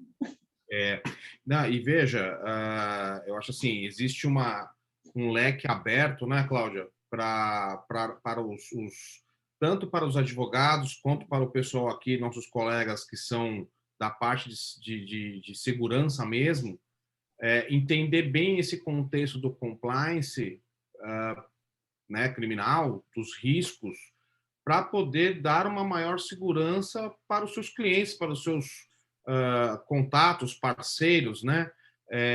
Você falou do home office, muita gente indo trabalhar em casa com acesso à empresa, a todo o banco de dados, a todo o VPN da empresa indiscriminadamente, sem o cuidado devido, por falta, muitas vezes, justamente de uma orientação tanto do pessoal da segurança da informação, que às vezes, como você mesmo disse, é limitado pelos gestores, falar, olha, não, você está se preocupando demais, mas a função da pessoa que cuida de cibersegurança é se preocupar, como é a nossa, né? Advogado, porque você está sendo catastrófico, você está sendo... Amigo, eu estou tentando evitar falar aquela frase desgostosa que eu te avisei quando a merda acontece, né? Então, acho que é uma grande... eu sabia que o webinar ia ser muito legal, que você ia passar justamente isso. Como a gente precisa prestar atenção para essa questão do compliance criminal, do compliance, desses pilares que você passou, para atender melhor os nossos clientes, independente do tamanho, porque o problema, como você falou, o problema acontece na brigadeiria e na empresa grande, na empresa média, né? E que isso precisa ser tratado de uma forma mais acurada e que a gente, é nossa função expor para os clientes isso que você está passando para a gente, né, Cláudia? Com certeza. Eles acham que, como você falou, é teoria da conspiração, é exagero. Eu vou dar um exemplo, por exemplo, de coisa furada do dia a dia que aconteceu, das pessoas acharem que é besteira consultar alguém da área criminal sobre determinadas situações do programa de compliance, né? Como eu falei, só se preocupa no aspecto regulatório, né? Achando que com isso se evita também o risco criminal. Nem sempre. Por exemplo, teve há um tempo atrás uma constatação que muita gente estava declarando para a Receita Federal situações sobre as quais incidia a tributação do ICMS, né? Era o fato gerador do ICMS. Então, você confessava aquele fato, né? Você lançava na declaração, tinha o cálculo do valor, só que o valor não era pago, que a empresa estava com dificuldade, mas se entendia o seguinte, imagino consultando o financeiro da empresa, um advogado tributário, não, é importante, sua negação é você ocultar da Receita aquele fato gerador, você lançou, você botou na declaração, você só não pagou, vai acontecer no máximo uma execução fiscal. Só que isso estava acontecendo bastante, né? Isso era uma estratégia de empresas que tinham capacidade financeira para pagar o tributo, afinal de contas, né? Não ficar enrolando na execução fiscal, fazendo aquelas estratégias todas. E aí o que aconteceu? O STF criminalizou esse tipo de situação, porque começaram a surgir decisões considerando aquilo sonegação. Então, tipo, se você tivesse perguntado isso para um advogado criminal, fosse assim, olha, eu não aconselho fazer isso, porque está formando uma jurisprudência, né, a nuvem negra, né, que isso aí vai estourar, né? O que aconteceu? Estourou. Então, consideraram que mesmo que você declare e não pague em determinadas circunstâncias, é equiparada à sonegação. É a mesma coisa do crime cibernético. Você não pode deixar determinadas situações se repetirem, ser, como é que se diz, omisso sobre isso, né? Por exemplo, você tem uma empresa de cartão de crédito. Está havendo um monte de reclamação de gente que está passando compra no cartão dela e que ela não autorizou, né? Os estelionatos eletrônicos, né? Como a gente classifica, né? Crime cibernético impróprio, né? Que ele pode ser cometido por outro meio, não necessariamente digital. Mas se você começa a fechar muitos olhos sobre isso e alguém for fazer um RO para entrar com uma ação civil, mesmo que você não queira seguir com aquele RO, inclusive estelionato agora tem pelo pacote anticrime você tem que fazer uma representação, que significa você dizer que quer que continue a investigação, né? Isso. Então, se começa a ter muito RO, vão dizer, vem cá, que a pessoa dessa empresa não está prestando atenção nisso? Será que tem gente envolvida? Será que tem algum interesse nisso? Então, assim, é aquele deixa disso que você acha, não, entrar com ação civil, cobra da gente depois. A gente não sabe, né? Dentro desse contexto que você falou de deepfake, eu tive um cliente que, infelizmente, teve um problema de R$100 mil por uma clonagem do WhatsApp do filho, que mandou uma mensagem de voz e não era o filho, e ele transferiu um dinheiro para uma conta a pedido... o filho pediu um favor, e uma pena que não veio para minha conta, mas foram R$100 mil transferidos para um estelionatário, com o uso de um perfil de WhatsApp com a foto do filho, com mensagem de voz. Então, lamentavelmente, esse pessoal se aperfeiçoa para fazer coisa errada, né? Então, exatamente. Mais do que nunca importante, né? Então, assim, tem coisas que você realmente não pode fechar os olhos, e agora para a gente que, mesmo sendo da área criminal, você tem que estar atento a essas coisas novas, principalmente do direito tecnológico. Você tem que, aí já entrando no próximo slide, que é entender de LGPD, que também a criminalidade cibernética está aí, como a gente está falando, você não pode ficar away do direito digital, porque os crimes que vão ser investigados agora cada vez mais são crimes cibernéticos. A LGPD e o Criminal Compliance têm que estar de braço dado, porque o vazamento de dados ele é muito visto como uma questão civil, né, de processo do titular do dado que foi vazado, de punições da ANPD, né, sobre esses vazamentos, mas você também tem que entender na sua governança, que você tem que implantar uma governança cibernética dentro desse programa de compliance, que o vazamento de dado é tudo que o cybercrime quer. O dado é a matéria-prima do cybercriminoso, né? Então, se você tem uma porta aberta, uma vulnerabilidade, como eu falei, a porta de entrada do cybercrime. Então, você precisa que executivos como o CISO, eles tenham apoio, tenham liberdade de trabalhar e ser entendidos pela governança da empresa, que dê condições adequadas para ele fazer a proteção desses sistemas, dos dados pessoais, né? Porque agora, além de você estar sujeito a essas penalidades todas, você pode sofrer uma série de ataques, né? Essa pesquisa que eu coloquei da KPMG falando que as pessoas já estão bastante preocupadas com vazamento de dados, porque assim, do ano passado para cá está demais, né? Toda hora acontece alguma coisa. E aí não adianta assim, verifique se o seu dado foi vazado. Cara, tá, foi, e aí, o que eu faço agora? Isso aqui é o mais importante, né? Então, assim, você quer ter relação comercial com uma empresa que não se importa com isso? Então, assim, as empresas têm que voltar a sua governança, o seu programa de compliance para o risco digital. Como está falando ali, 78% desses consumidores ficam com medo de botar os seus dados no sistema de uma empresa. E 80% cancelariam esse serviço se soubesse de vazamento. Tipo, nunca mais vou comprar porra nenhuma nesse lugar porque o meu cartão de crédito, meu CPF foi parar não sei aonde, na Dark Web, né? Então, você tem que se preocupar. E não é só isso. Um fenômeno agora é o do supply chain, do pequeno fornecedor que está virando o braço do cybercrime, né? O home office, como o Marcelo falou, virou esse problema, porque o cybercriminoso sabe, né? que a empresa, num primeiro momento, não conseguiu dar condições para todo mundo ser obrigado a trabalhar em casa, todo mundo se virou como pôde, e aí você sabe que entrando, por exemplo, no seu roteador doméstico, no seu computador conectado no sistema da empresa, você vai fazer uma invasão e vai entrar de uma forma muito mais fácil, né? Então, os pequenos fornecedores têm que tomar medidas de proteção, por isso que eu falei, vou bater na tecla, é para qualquer porte de negócio. Se você é pequeno e você quer ter negócio com o grande vai saber o que você faz minimamente para proteger o seu sistema, porque ele não quer pegar, tipo assim, um Covid cibernético que saiu do seu computador, né, para contaminar o sistema da empresa. E o ransomware, que é o terror, né, que é a extorsão digital, pelo menos é assim que a delegacia está capitulando essa situação, né, o tipo penal equiparado, que é prometer causar mal em troca de vantagem financeira, né? Aquela história do pagamento do resgate em criptomoedas.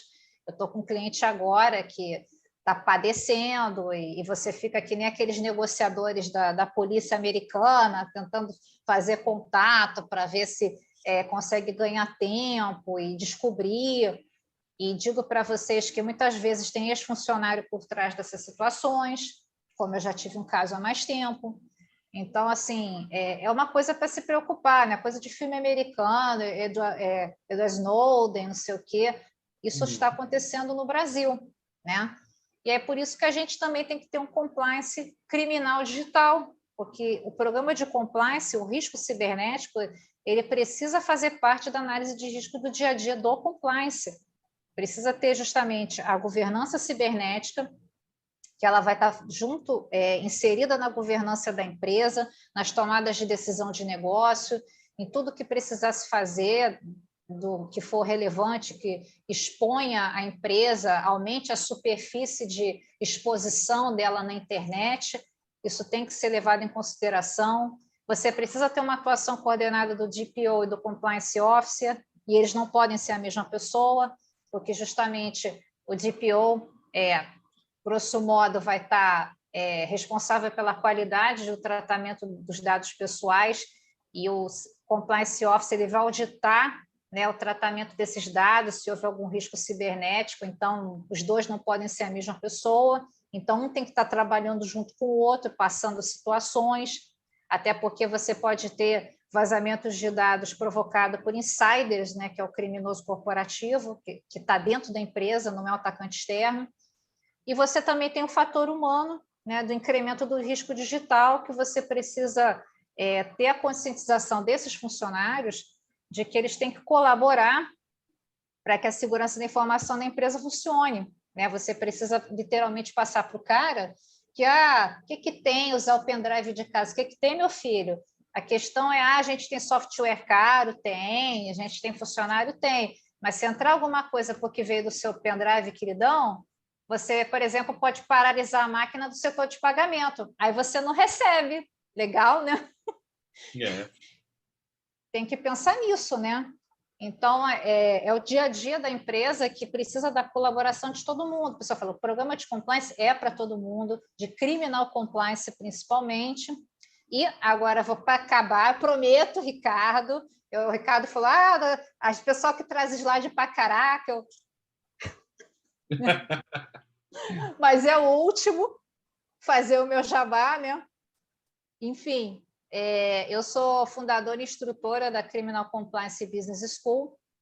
E se você quiser entender um pouco mais de risco criminal, em situações mais específicas, até para, como o Marcelo falou, atender um cliente, uma empresa, aconselhar alguém, a gente tem um curso específico, os nossos cursos são EAD, né, videoconferência, é na hora que você quiser, no dia que você quiser, não tem dificuldade, e a gente vai tratar mais profundamente desses assuntos, você vai entender as posições dos tribunais sobre certas coisas de criminalidade corporativa, riscos criminais mais específicos, e quem se interessar, já estou dizendo aqui, que para quem é associado da ANAD, eu vou dar 15% de desconto no curso, e também para quem não é ainda, eu espero que seja, que está assistindo aqui a nosso seminário, né? Legal, obrigado. Então, a pessoa fale que assistiu, que participou, que é membro da ANAD. Então, estou dando desconto, porque eu sei que não está fácil para ninguém. Então, 15% de desconto. E esse é o meu slide de agradecimento. É o último, Ricardo, né? Para agradecer a minha participação aqui com Fica vocês. tranquila. Muito bom, Cláudia, muito bom. Esclareceu, acho que muita coisa, deu um início de caminho para o pessoal entender como isso é importante, como isso é significativo, e para quem achava que compliance é uma coisa muito simples ou só tem uma vertente, entender que não, que tem bastante coisa para se pensar e para se trabalhar, né? Quando se fala bastante, que nem você comentou sobre o DPO, as pessoas acabam tendo uma noção tanto do DPO quanto do Compliance Officer muito simples, né? Muito superficial.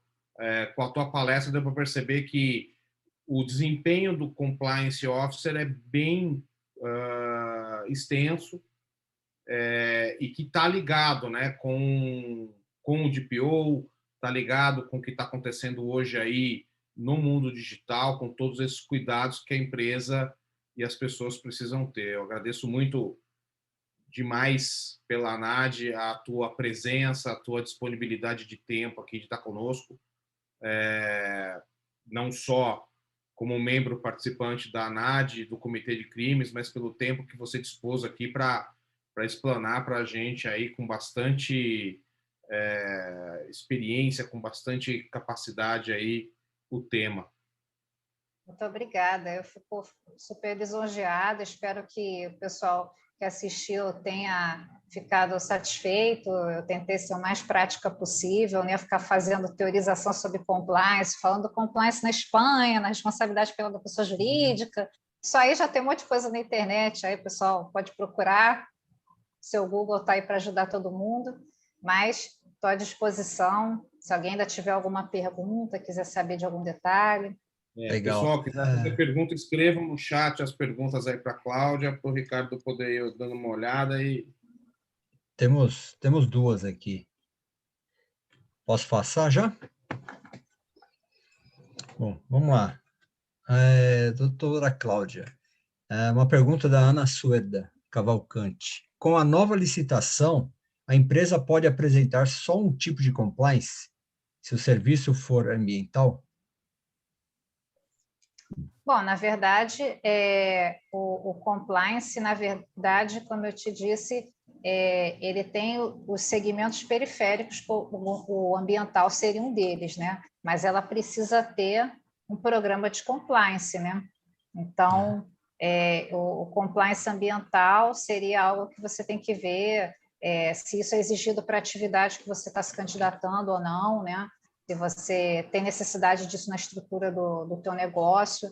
Isso varia bastante, né? Sim. Tá. Tem mais uma pergunta do Ana Suerda, se atendeu a sua resposta aí, senão qualquer coisa pode digitar novamente. Tem uma pergunta aqui do Felipe Gustavo Portela Pires, membro aqui também da ANAD. Doutora, considera que o compliance seja realmente exigido futuramente pelas empresas de pequeno e médio porte que vivam no meio digital? Pois ele estuda e vive esse campo, pois ele advoga no Rio Grande do Sul e tem muito campo para esse mercado. Eu acho que sim, é como eu falei no início, o compliance é adaptável ao teu porte, à tua atividade. Como eu dei de exemplo, o meu contrato, eu coloco políticas de compliance. Eu, quando me candidato para ser advogada de uma empresa, eu tenho o meu diploma lá do curso de compliance que eu fiz. Eu mostro como eu evito certas situações. Então, assim, não é da forma que os pilares de compliance para a empresa grande estão delineados. Você coloca aquilo da forma que você pode ter dentro do seu pequeno e médio negócio. Aqui não é questão da LGPD. A LGPD parece que vai ser adaptada para o pequeno e médio, né? O que eu acho bastante razoável. O compliance também é. Você não pode querer que um negócio pequeno tenha auditoria de Big Four, que você tenha alguém que é compliance officer, às vezes, mas essas funções, de alguma forma, você tem que mostrar que elas estão presentes na tua atividade de algum jeito. Maravilha. Temos uma outra pergunta aqui da Augusta Regina Franco de Oliveira. Ela pergunta, especificamente para o setor público, é possível o compliance? Já é utilizado hoje? Já vários estados já têm sua lei de compliance para contratação. A gente tem a do estado do Rio, que ele avalia como é que é o serviço do fornecedor, se ele está em compliance, se ele atende os requisitos que são necessários da lei, né, para poder fazer a contratação com o poder público. Se tem, por exemplo, alguém, a empresa foi declarada inidônea para contratar com o poder público em algum outro momento. Então, vários estados já adotam acaba sendo uma due diligence, né, de contratação para alguém se candidatar a ser fornecedor, né? Uhum. Bom, tem uma outra, na verdade eu gostaria de fazer uma pergunta com relação a um tema que hoje nós falamos muito da questão de corrupção entre os agentes públicos e privados, e tem uma grande discussão quando nós falamos do tema corrupção sendo de forma ativa entre os dois agentes que sejam privados, né, do setor privado. Aquela velha propina, caixinha, aquelas vantagens que um vendedor dá para o pessoal de compras, e isso a gente sabe que, infelizmente, ainda não é tão criminalizado em termos punitivos, né? Mas como que a doutora vê essas questões? Porque tem um projeto de lei, né, para mudar essa situação. E qual que é o seu posicionamento? Até para... Não tem muito a ver com a parte digital, mas muita coisa se troca via digitalmente, até em termos de bitcoins, né? Que hoje em dia agora a propina está vindo até em termos de bitcoins agora, né?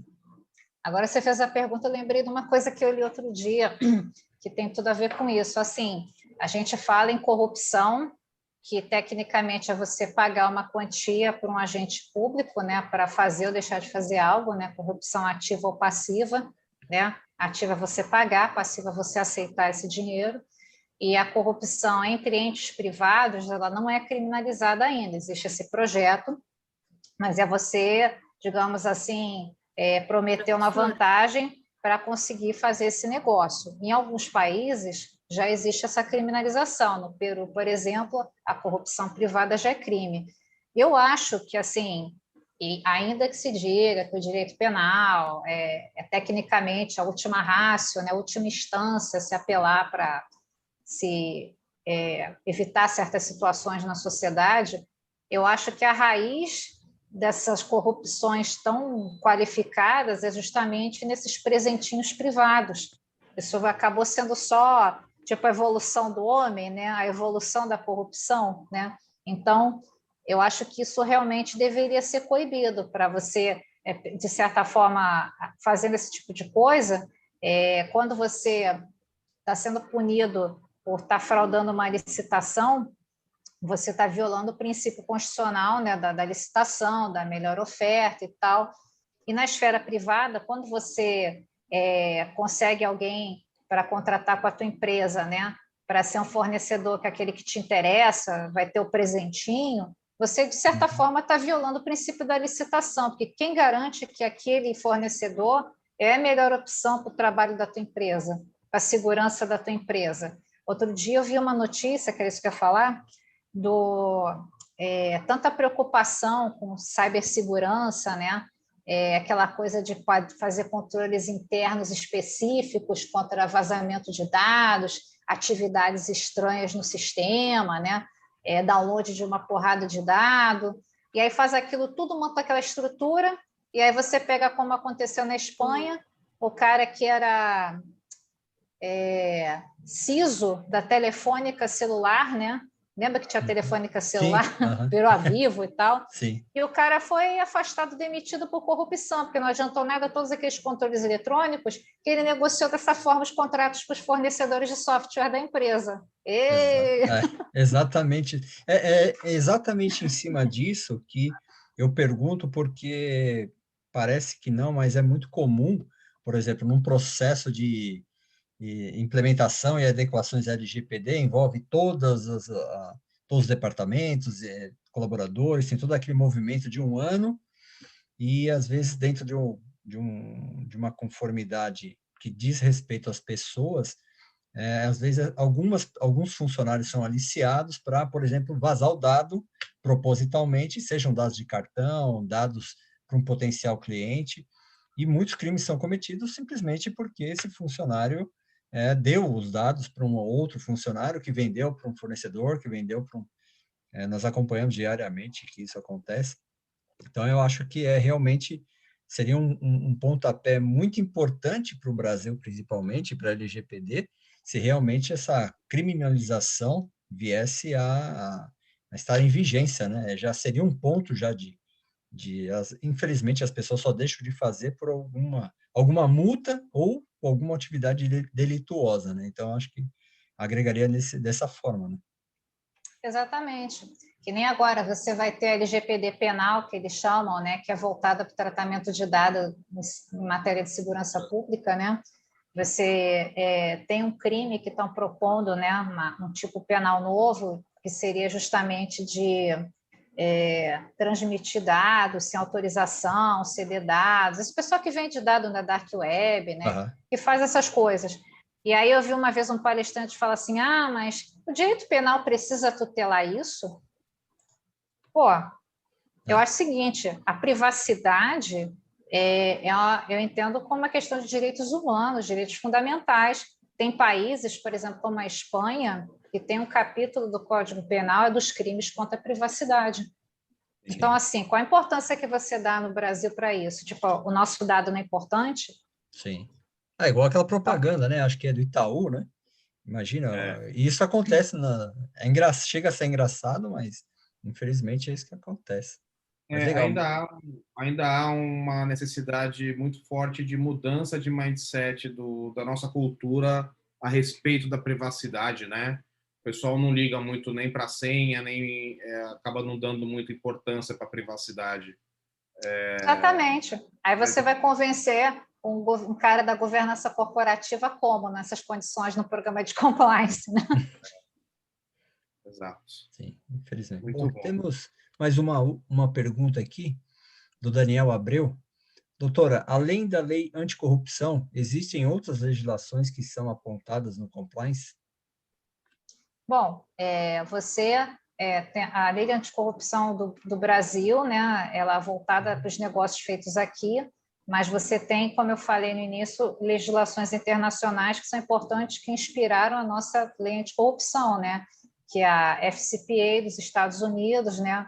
Foreign Corrupt Practices Act, tem a UK Bribery, que é United Kingdom Anti-Suborno, né? Que é bribery é suborno em inglês. Você tem essa lei francesa, que é a lei Sapin, escreve Sapin, né? Que é uma lei mais recente, e que, por exemplo, a lei Sapin ela tem uma particularidade. Se você foi pego em atos de corrupção e não implantou um programa de compliance depois disso, isso vai ser considerado crime também. Por isso que as pessoas não têm noção do quanto nos outros países isso é levado a sério. Você tem leis de compliance na América Latina, né? Nos outros países. Então, é importante dar uma olhada, né, no que eles fazem, porque se é uma empresa que tem negócios em outros países, você não está sujeito só à lei brasileira, né? Sim, exatamente. E exatamente essa resposta de uma outra pergunta que o Ernesto fez, né? Se considera o compliance digital uma vantagem estratégica para empresas que querem fornecer para empresas no exterior. É exatamente nesse sentido. Com certeza, você precisa, porque até vocês que entendem melhor, né, como você, Marcelo, sobre isso, a GDPR é bem pior, parece, do que a nossa LGPD, né? Sim, ela é bem mais abrangente e complexa. E certamente, né, complementando aí a resposta aí para o Ernesto, e acho que para todos, certamente quando você tem uma empresa que efetivamente tem seus protocolos, seus processos internos e externos, suas políticas cumpridas, né? Porque não adianta, é a mesma coisa que eu falo às vezes quando a gente vai adequar a própria LGPD numa empresa. Mas é só colocar no contrato, amigo. colocar no contrato, você busca, vai na internet, pega as cláusulas do contrato meia boca e põe no contrato. Porque, assim, o problema é a execução do contrato, é a vida real desse contrato. Colocar no papel é uma coisa importante, é óbvio, mas tem que ser bem colocada do jeito certo. E é muito importante que você coloque isso em prática. Então, acho que você precisa se aprofundar no estudo. A ideia do webinar foi justamente mostrar esse caminho, mostrar que existe um caminho para quem advoga, para quem trabalha com cibersegurança, que você pode complementar seus estudos, que você pode ofertar para os seus clientes e parceiros, como eu disse, e fazer isso virar prática, senão é letra morta. Põe num contrato, mas não faz, está na lei, mas não faz, não adianta nada, né? Vira norma penal em branco. Né? Amanhã eu vou fazer uma palestra na OAB de Santa Amaro sobre direito digital e uma parte do que eu vou falar para os advogados que pretendem entender um pouco mais sobre direito digital, justamente, como, por exemplo, entrar numa associação como a nossa, que oferta conteúdo, que tem seus canais de membros, é justamente mostrar para as pessoas que o direito digital é uma coisa muito mais ampla, e uma das coisas que eu vou comentar é justamente o compliance. Fala, gente, você tem fintechs, você tem startups, você tem LGPD, você tem um universo gigante, que é o grande propósito da nossa associação, e você tem o compliance, né? É preciso que... E aí você, para ser um profissional de cibersegurança, de TI, que quer conhecer um pouco do direito, que é híbrido, que tem as duas formações, como o Ricardo, aqui nosso presidente, para você que é advogado, você precisa estar o tempo todo estudando. Advogado que não estuda e que acha que o caminho é um só para as coisas, não tem esse valor agregado. A mesma coisa para as empresas. Uma empresa que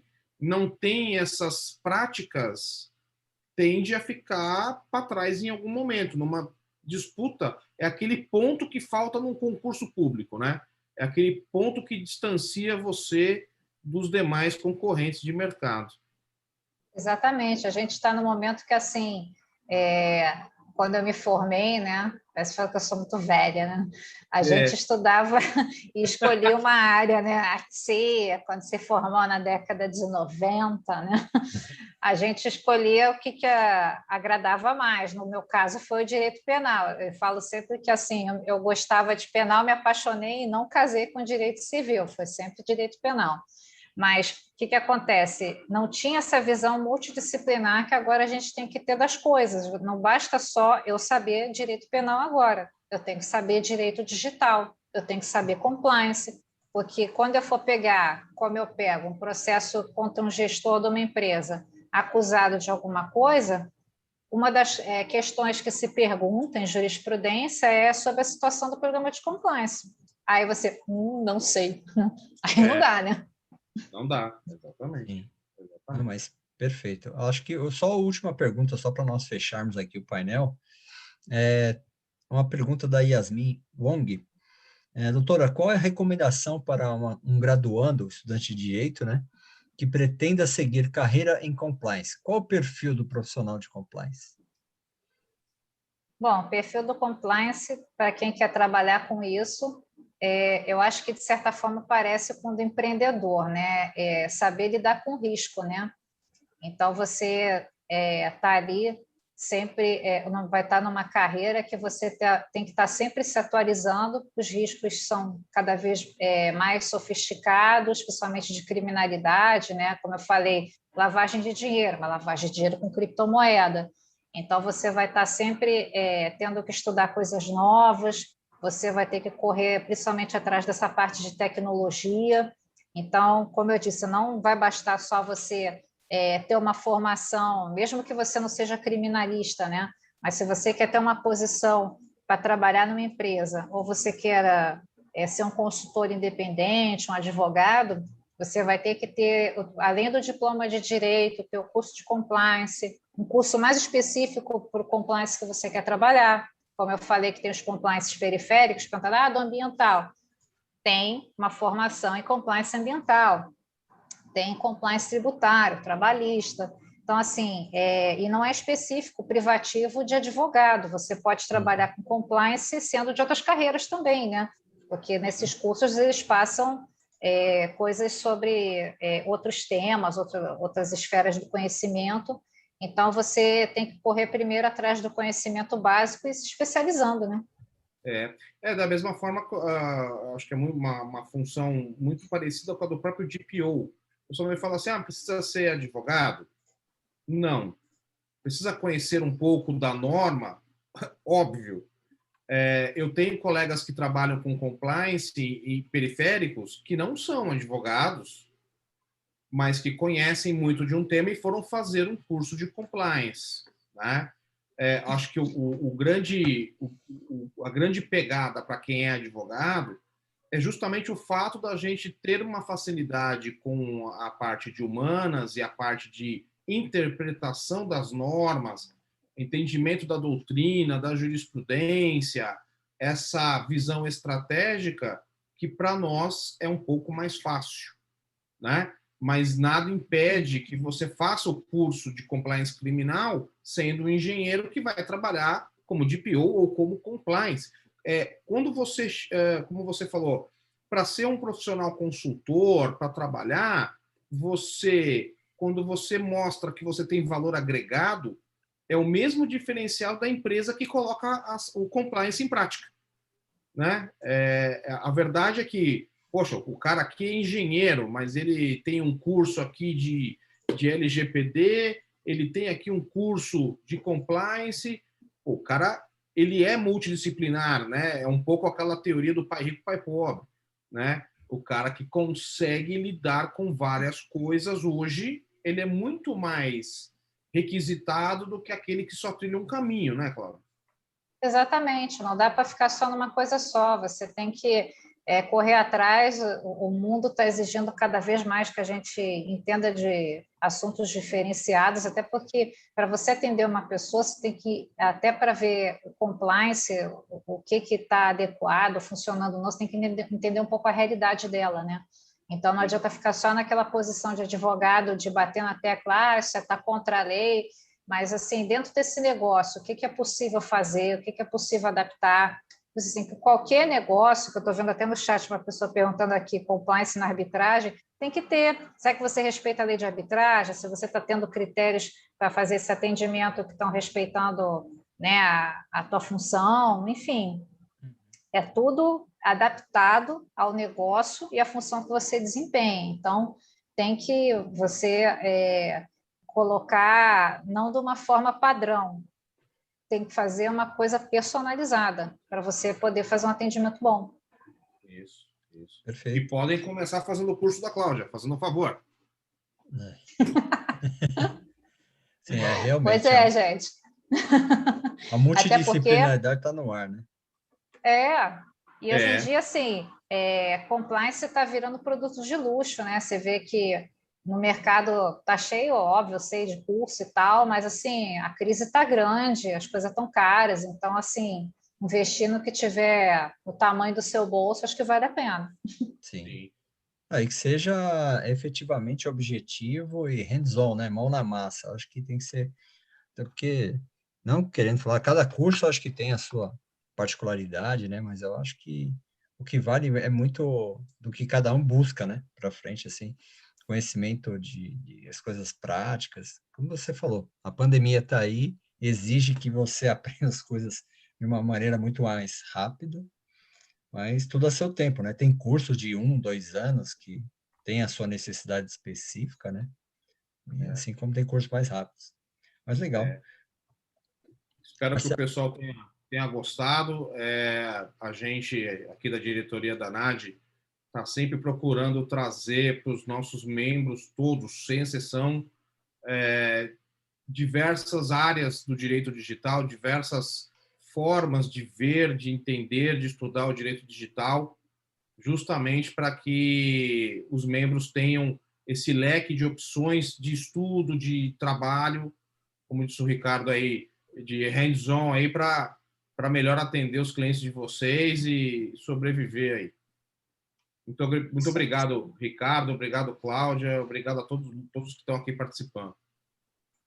Obrigada a todos vocês que ficaram até agora aqui. Deve ter gente aí com fome, o estômago deve estar roncando.